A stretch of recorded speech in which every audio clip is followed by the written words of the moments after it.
I have active psoriatic arthritis, but with Skyrizi to treat my skin and joints, I'm ready for this moment. Along with clearer skin, Skyrizi helps me move with less joint pain, stiffness, swelling, and fatigue. And it's just 4 doses a year after 2 starter doses. Don't use if allergic. Serious allergic reactions, increased infections, or lower ability to fight that may occur. Before treatment, get checked for infections and TB. Tell your doctor about any flu-like symptoms or vaccines. There's nothing like clearer skin and better movement, and that means everything. Ask your doctor about Skyrizi today. Learn how AbbVie can help you save. News 1226 and Aiken Technical College are giving a salute to seniors. To honor your graduate, submit a non-professional photo of them to wrdw.com/community, and they could be featured on air. What's for dinner, everyone?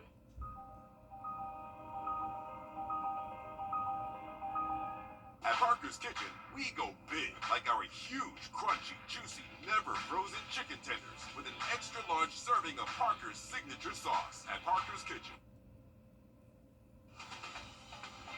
Live from Augusta, you're watching News 12 at 6 o'clock. Severe weather is sweeping in, starting from west to east. We're in for more thunderstorms and even potentially some flooding. Good evening and thanks for joining us. I'm Will Rio, your first alert meteorologist. Mikkel Hannah Harding joins us live from the Weather Center. Mikkel, who's going to see these storms and how long are they going to stick around? Well, the threat for storms this evening, Will, as far as severe storms, definitely seems to be higher in our southern counties at this time, but rainfall could be found widespread across the area as we head into tonight. So you can see this severe risk right now, that slight risk carving out an area along our southern and western counties, which are also a few of them underneath a severe thunderstorm watch until 9 p.m. We have this front that's just to our south is going to be moving a little bit further north tonight and already just tracking a line of storms that are trying to make it towards the region into this evening, but not having too much success. Right now, we find some of the most active weather near Johnson County and Emmanuel County, just outside near Dublin, Georgia. So we're watching this cluster of storms trying to move a little bit further north and east. And overall, we're going to see rain chances through this evening staying elevated past sunset. So if you have any plans outdoors, definitely have the rain gear with you into tonight. Current temperatures is a big spread because we have an area of high pressure to our north and east that's really been causing some cold air to be pushed up against the Appalachian Mountains. It's what we refer to as the wedge, typically seen in the fall and winter. So it's 82 in Sylvania, 64 in Saluda. Where we have temperatures in the 70s and near 80, that's where we'll have the highest threat for severe weather. The rest of us likely will just see some rain into tonight and keep that threat for severe weather very low. So rain chances definitely could be elevated, but severe chances are not looking widespread for everyone. Definitely looks to be more confined to our southern counties. And then by tomorrow, we're actually talking about a drier forecast in general, just looking out for some isolated showers and storms possible, and also the return of some sunshine. So we'll look more at a little bit of a wetter finish by Thursday and Friday coming up. Sounds good. Thanks, Mikkel. Here's what's happening now. You're taking a live look at a town hall looking to decide how to spend more than $150 million in Hurricane Helene relief money.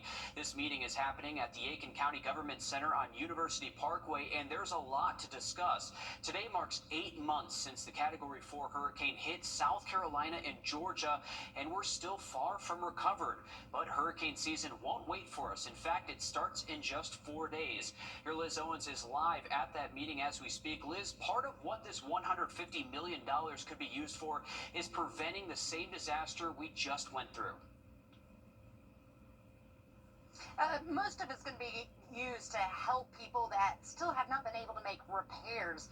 So Aiken County is one of 6 cities the federal government says was hardest hit by Hurricane Helene. And if you take a drive through North Augusta, like Hammond's Hills here, the neighborhood, you can see why. I mean, we see home after home 8 months later that still is in need of repairs. That $150 million, 80% of it will go to help those 6 counties, Aiken County being one, to help people that have not been able to make repairs yet.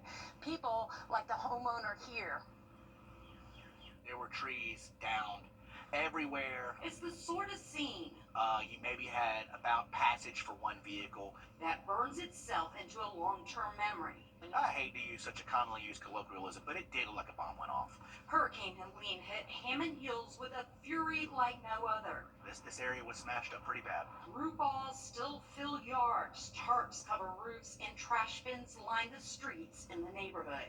Jackson McGahee is not only a homeowner in Hammond Hills, You had a lot of people that came out of town to really make the money off the storm. But a property manager familiar with the obstacles preventing his neighbors from rebuilding. They also are negotiating with their insurance companies, some of these people on the roofs, and that can be a time-consuming process. Aiken County is one of only 6 counties in the state of South Carolina the federal government has deemed as most impacted and distressed from Hurricane Helene, which means 80% of more than $120 million in grant money will go to help people still struggling to repair or rebuild. I hope the money is delineated and appropriated appropriately. There needs to be meetings and needs to be seen what the highest and best use of those funds are. State leaders are breaking down the who, what, when, and how in public meetings throughout the county today. Most of the money will go towards housing, from repairs to rebuilding to buyouts and rental assistance. Funds will not go directly to people, instead to workers contracted with the state to do the work. And the money will only go to help people currently in need, not to reimburse monies already spent to make repairs. Priority will go to the most vulnerable, low-income, disabled, seniors, all those still in need. So, well, you mentioned 150, I said 150 and then 120 inside my story. Here's the difference is that extra 30 million, that will go towards mitigation. It's going to take care of things like preventing flooding and future disasters, making it a little bit easier for people to recover. That's where that money's going, but the 120 is going directly. Most of that will go to help people like this homeowner. So who should apply? If you have not had repairs made, if you need reconstruction, anything like that, the state is urging you to go ahead and put in your application now.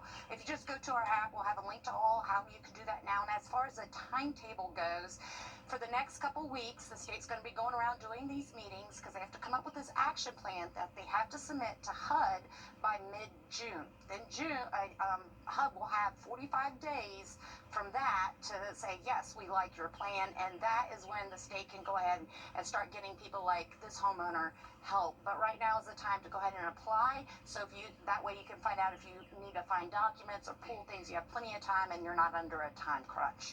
All right, thanks for that, Liz. Again, tonight's meeting goes until 7:30, but if you weren't able to make it to today's town hall, it's not too late to share your thoughts on how this federal money should be spent in Aiken County. You can pull out your phone right now. You can scan the flow code here that's going to pop up. There you go. That will take you to our website, wrdw.com. There we have more information on the plan for spending this federal money and the link you can use to share your thoughts with the state.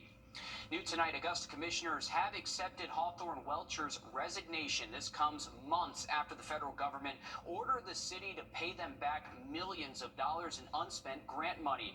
Commissioners have finally broken their silence on this issue, but first, we should explain how we got here. Hawthorne Welcher was the director of housing and community development for the city of Augusta. In March, it came to light that his department failed to spend more than $6 million of federal money meant to help those facing evictions. And since you can't just keep federal money, the government asked for it back, along with a hefty $43,000 in interest. Shortly after that, in April, Welcher was suspended and the city paid back the feds. Now the city is also launching an audit of housing and community development to get to the bottom of why millions of dollars went unspent. That brings us to today, where your city government reporter Sydney Hood met with Augusta commissioners to hear their thoughts following Hawthorne's resignation. She's live with us now in the studio. Sydney. Welcher did not mention the reason for his resignation in his letter, but he says, quote, "This decision was not made lightly." So what's next for the city? That's one question we took to commissioners.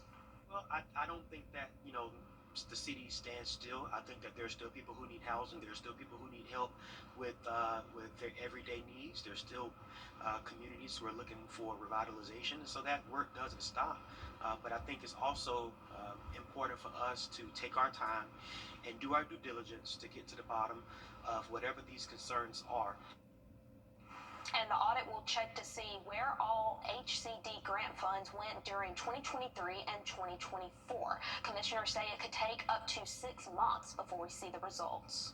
There was no improprieties. There was maybe some discrepancies that was there with how monies was used, but no money was missing, no money was stolen, or anything of that nature. And I thought he would just stick around until until the audit was completed. Now, Welcher's resignation comes the same week the FBI was at the municipal building. The FBI is not saying the reason for the visit, and neither are commissioners. In the meantime, we're told that Deputy Administrator Charles Jackson will act as Interim Director for Housing and Community Development. That name might sound familiar, as he also helped fill the gap left behind for Parks and Recreation. Meanwhile, HCD is yet another department that the city now has to find a director for. The Central Services, Finance, and IT departments are also needing spots filled. The city also still has an interim attorney, and the finalist for Procurement Director was named just this week. And on top of all of that, commissioners are also seeking to create a full-time emergency management director position. Augusta is the cyber city, but over in Aiken, USCA just revealed their latest and greatest plans for the field. We've got the details for you coming up after a short break. Mikkel? And we're tracking storm chances into tonight, and again, as we finish off the work week through at least Friday, we'll break down your forecast coming up next. Time and temp, brought to you by your First Alert weather team. The News 1226 First Alert Radar Net. With up to 10 times the resolution of other local radars and technology that can pinpoint right down to your street. First just got faster. Create an oasis in your... We're back taking a look over Grovetown and I-20 this evening. It's been a gloomy day out there. We're seeing some fog in some locations, and overall temperatures for a lot of us have been in the 60s today. Augusta being one of those spots, 67 right now, a northeast wind at 9. We are looking at just some showers and storms that are developing along a front, mainly in southern Georgia, where some of the heaviest thunderstorm activity is happening right now. This line definitely fell apart as it approached our region, so it looks like a lot of us could dodge those severe weather chances into this evening, which is good. Just watching some of these storms trying to creep closer towards the I-16 corridor and make it north into Emmanuel, Johnson, possibly Washington County. Also a pretty healthy storm near I-95 just outside of Jenkins, Screven County as well in Georgia, about to cross over into South Carolina. Rain chances this evening, though, as you can see, are going to remain elevated into tonight. As far as any watches in effect right now, we still have a severe thunderstorm watch for Washington and Johnson County. That's through 9 p.m. The highest threat for severe weather tonight will be in our southern counties, especially for the counties here where you see that slight risk carved out, a level 2 out of 5 risk. Damaging winds and hail, the main concern, those winds around 60 miles an hour, maybe a little bit more. And then for the rest of us in that shaded green color, we're looking at a low level marginal risk for severe weather tonight, but that looks to be very limited, mainly because of those cooler temperatures out there. As far as the tornadic threat, that looks to also be very limited tonight, and if we were to get any kind of, or have any concerns, it would be primarily in those western fringes of our western counties you see there in between Hancock down through Johnson counties. But through this evening, models still try to bring in a pretty robust line of showers and storms. I don't think that's really what's going to happen. I think, again, our southern counties have the best chance of that severe threat through tonight. As we get towards midnight and past midnight, rain chances start to go down into our Wednesday morning. And throughout the day for Wednesday, we're keeping around a 20% chance of an isolated shower or storm. A lot of us could stay dry, though, for tomorrow and finally see the return of some sunshine after a pretty cloudy stretch of weather here the past couple of days through Memorial Day.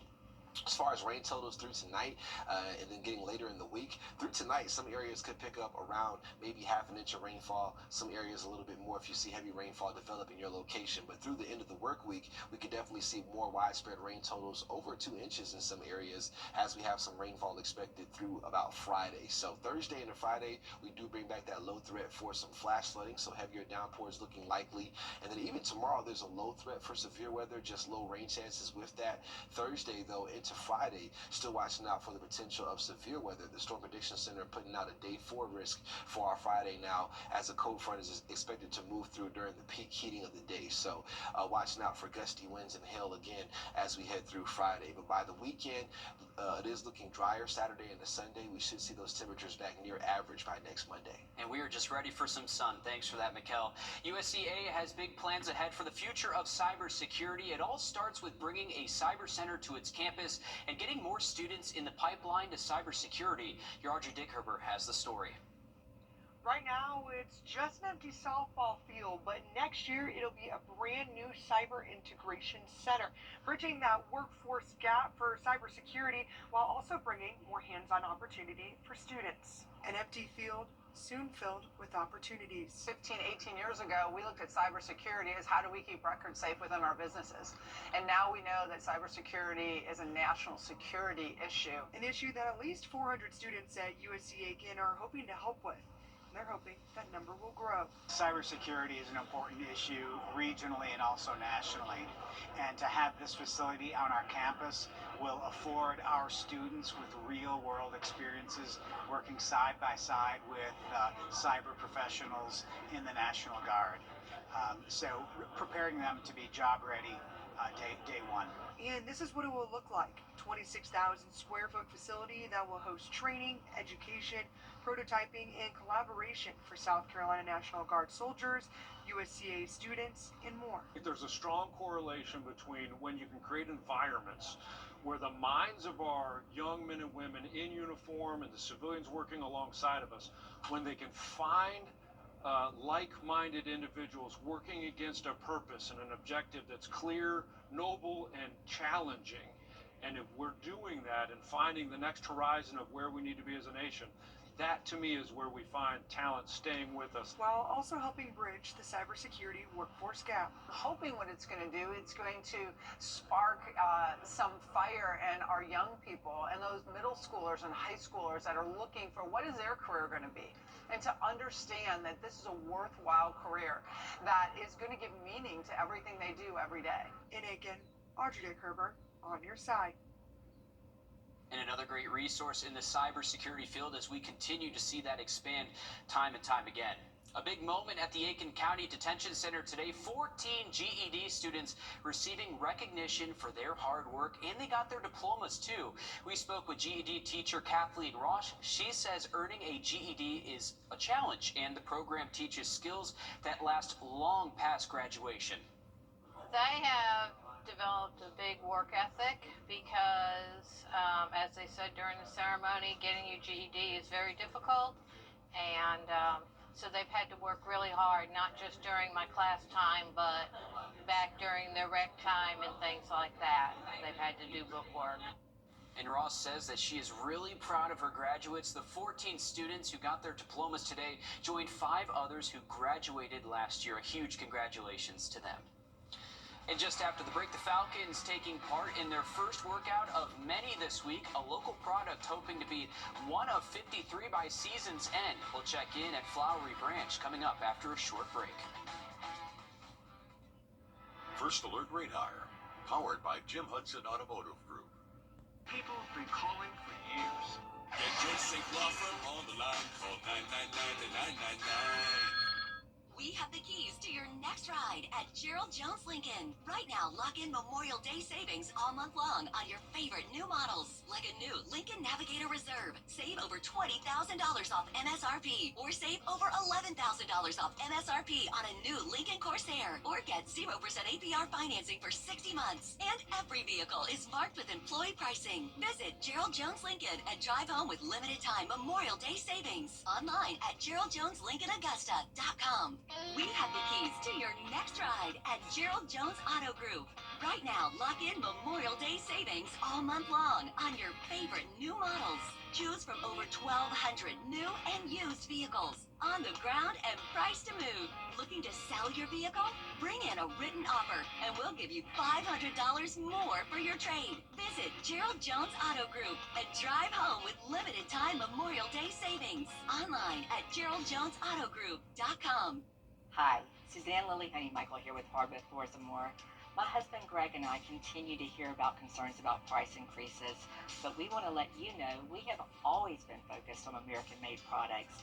We have the largest selection of flooring and lighting, and our commitment to you is to provide you with the best pricing, products, and workmanship.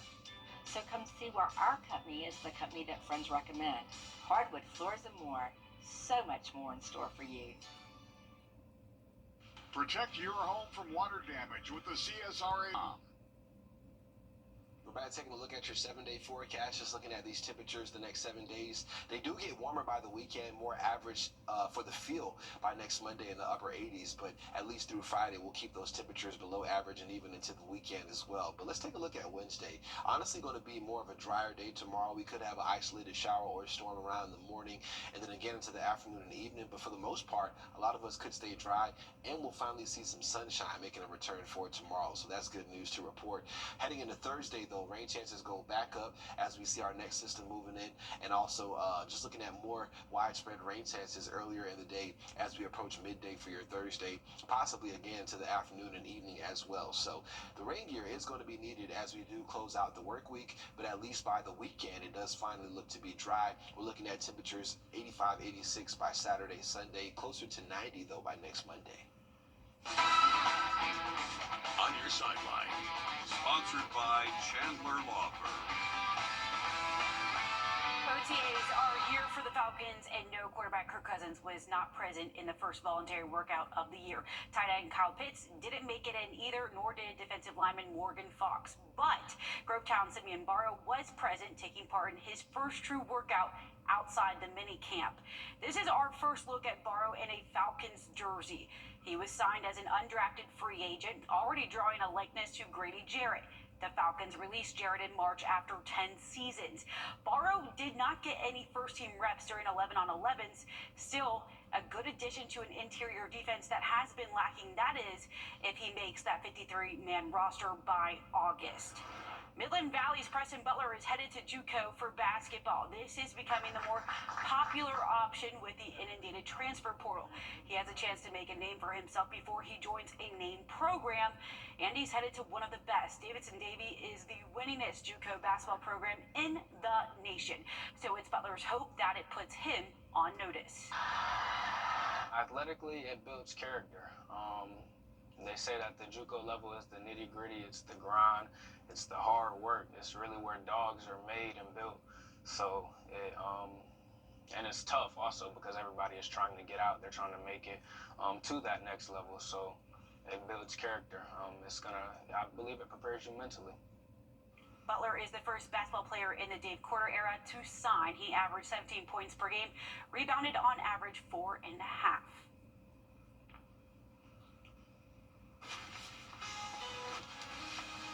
Well, thank you for that, Alyssa, and congrats to that young man right there as he continues a high level of athleticism. We're looking at the 3-degree guarantee. It's been a rough stretch here yesterday and today. These clouds, wind direction, and elevated rain chances have made it more difficult, so we did miss it for today. Hoping to get back more on track tomorrow with those lower rain chances. We'll look at the forecast again coming up.